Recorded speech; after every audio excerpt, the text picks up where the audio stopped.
এটা আবার কি? বুঝতে পারছি না, এটা আবার কি? কীরকম কালো কালো দেখতে? কি এটা? কালো দেখতে হলে কি হবে? খেতে কিন্তু দুর্দান্ত। এর নামই হচ্ছে পটল পোড়া। পটলটা পুড়িয়ে ভালো করে মেখেছি, দারুণ খেতে। চলুন তবে দেখা যাক এই রেসিপিটা আমি কি করে বানাচ্ছি।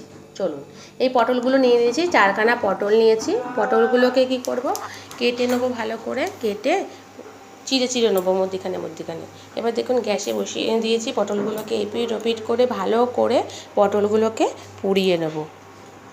ভালো করে পটলগুলোকে পুড়িয়ে নেবো। তার আগে বলি, এই পটল পোড়াটা আপনারা যদি একবার খেয়ে দেখেন তো বলবেন। তো আমি ভিডিওটা বানানোর জন্য আপনাদের এই পটল রেসিপিটা দেখাচ্ছি না। আমি যবে থেকে বিয়ে হয়েছে আমি তবে থেকে এই পটল পোড়াটা করে আসছি।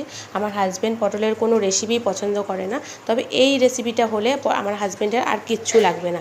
তবে আমি বলার মতো বলছি না, আপনারা করে দেখবেন, খেয়ে দেখবেন, তারপরে বলবেন যে আমি ভুল বলছি কি না। দেখুন তেলটা গরম হয়ে গেছে, এবার আমি শুকনো লঙ্কাগুলো দিয়ে দেবো। এইদিকে আমার পটলগুলো পোড়া হয়ে গেছে ভালো মতো। পটলগুলো পুড়ে গেলে কালো কালো দেখতে হয়। বেগুনটা যেমন আমরা ছাড়াতে পারি, পটলটা তো ছাড়াতে পারি না। পটলটা আগেই ছাড়িয়ে নিই যদিও। দেখুন লঙ্কাগুলোকে ভালো করে ভেজে নিয়েছি। লঙ্কাগুলো ভাজা হয়ে গেলে লঙ্কাগুলোকে তুলে নেব।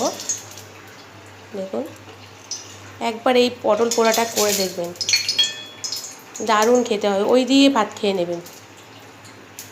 আমি ডিমের তরকারি করেছিলাম, আমার হাজব্যান্ড ডিমের তরকারি তো পাতে তো নিলই না, বরঞ্চ পটল পোড়াটা দিয়ে পুরো ভাতটা খেয়ে নিয়েছে। দেখুন লঙ্কা নিয়ে নিয়েছি ভেজে, পেঁয়াজও কুচু কুচু করে কেটে নিয়েছি, নুন নিয়ে নিয়েছি, কাঁচা সর্ষের তেল নিয়ে নিয়েছি।